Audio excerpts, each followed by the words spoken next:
WLNS is here for you, celebrating 75 years of bringing you the news with 6 News at 5. The long-delayed vote to release the Epstein files has now taken place in the U.S. House. It's our top story at 5. Thanks for joining us. I'm Jorma Duran. The vote wasn't even close. House lawmakers passed the bill 427-1 that will require the Attorney General to make public all unclassified and investigative materials related to the case of convicted sex offender Jeffrey Epstein. Erica Brown is here for you now with the latest from Washington.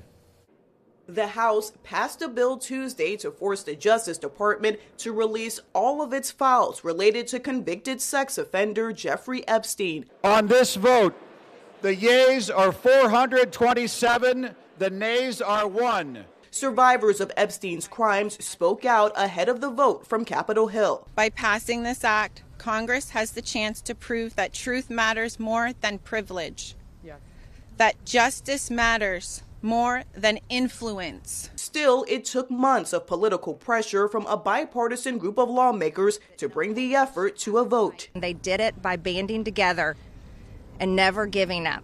And that's what we did by fighting so hard against the most powerful people in the world, even the President of the United States, in order to make this vote happen today. Republican House Speaker Mike Johnson voted for the bill, saying he hopes the Senate makes changes to the legislation to protect the identity of survivors who wish to remain anonymous. Congress should give the Attorney General broader authority to redact all the victim information. The discharge doesn't do that. But the bill's sponsors say they're concerned about possible changes in the other chamber. If you want to add some additional protections for these survivors, go for it. But if you do anything that prevents any disclosure, you are not for the people and you are not part of this effort.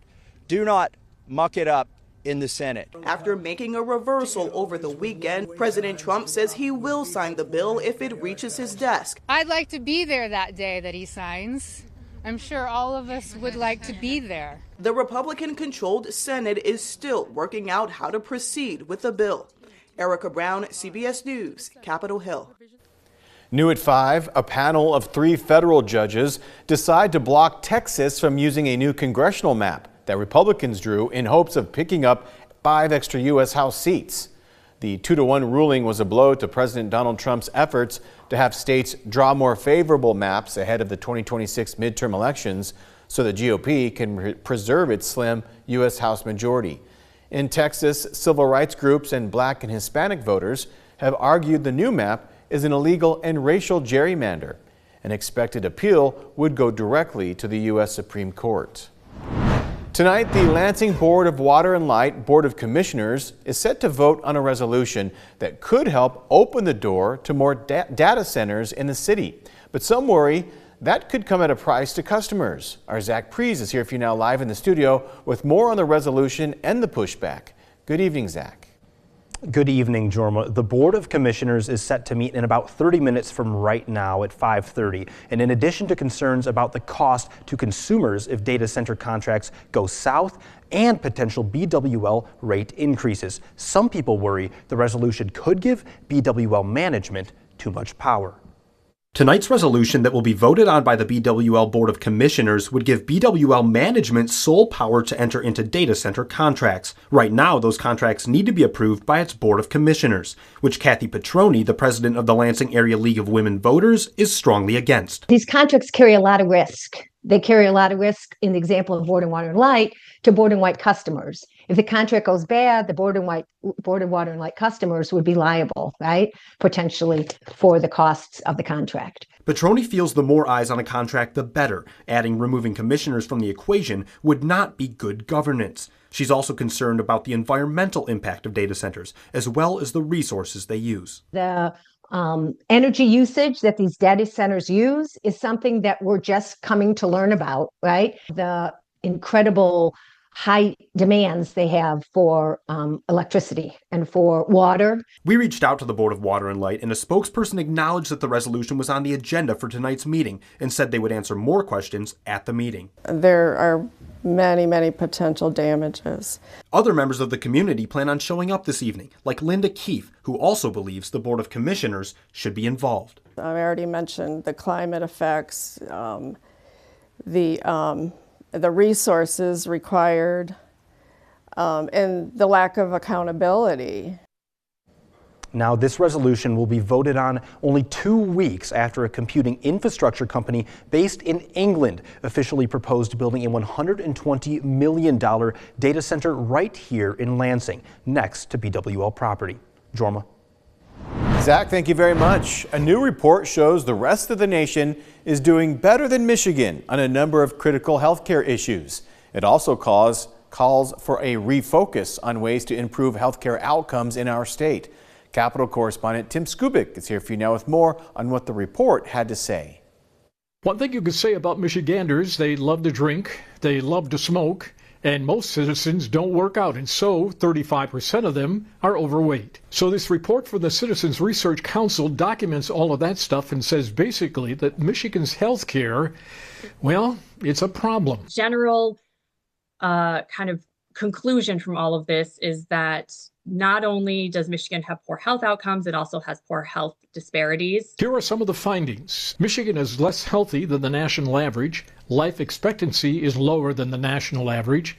Health care has declined in Michigan over the last 20 years, and minorities are less healthy. And because workers earn less than the national average, that means the quality of health care that they receive is less than those who have more income. This disparity or difference in the level of access to health care based on money is holding back Michigan's economic progress, the report concludes. Addressing health disparities as we're trying to tackle kind of the sickest populations, being able to make the people who are most in need healthier and then making them more able to contribute to a more prosperous state. And that feedback loop, then a prosperous state is what is needed to improve health outcomes across the board. Under former Republican Governor Rick Snyder, Michigan made great progress in providing health care to those who need it most. But the research now suggests even that access may be at risk. Now, on top of all the other things that we struggle with, we might potentially be dealing with that access issue, which is a necessary but insufficient condition for health outcomes, but we might lose that kind of necessary condition to begin with. The CRC report hopes that policymakers will use this data to close the healthcare gap between the haves and the have-nots, which could be part of a long-term Michigan economic growth. Here for you in Lansing, Tim Skubic, 6 News. From Storm Tracker 6, this is Weather First, sponsored by Auto Owners Insurance. Simple human sense. While no major issues were found across mid-Michigan today, there were some minor slippery spots here and there early this morning. Now we watch to our north. A little snowfall happening, but for the most part, that's going to remain to our north. Very little activity here in mid-Michigan.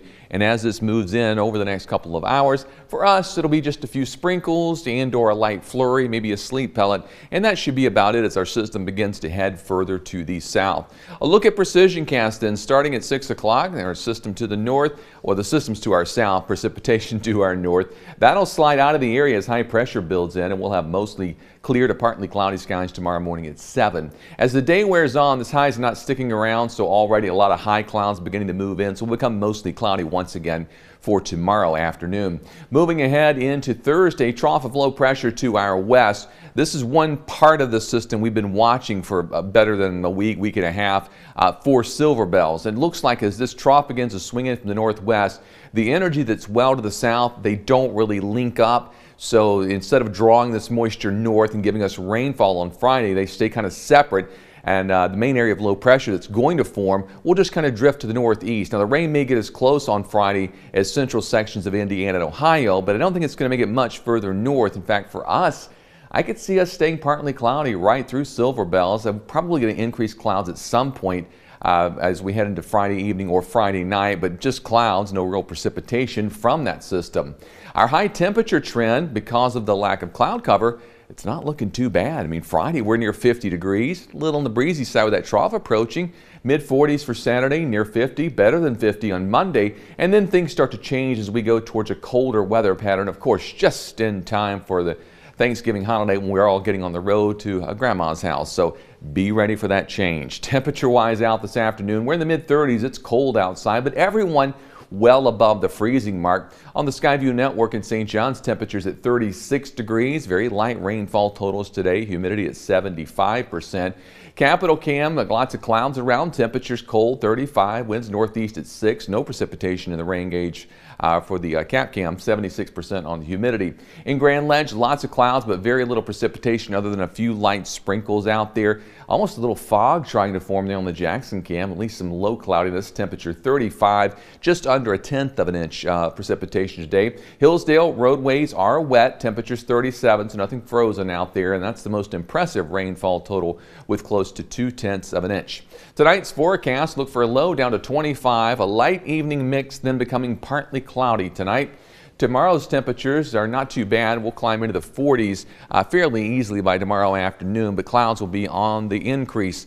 The 6-day forecast for Silver Bells on Friday, going partly cloudy, 50 degrees. Breezy, but otherwise looks good. Temps in the 40s on Saturday. Sunday, Monday look good. Then some rain showers on Wednesday and snow showers on Thursday, because we could dip into a pattern change with mid-30s at best on the way right through next weekend. Maybe some snow showers again on Thursday and then again over the weekend. Nothing but good stuff from you. Yeah, I mean, the short term is looking pretty good. Alrighty. Well, the annual Highfields Toy Drive is underway. It's a holiday tradition we here at 6 News are proud to be a part of.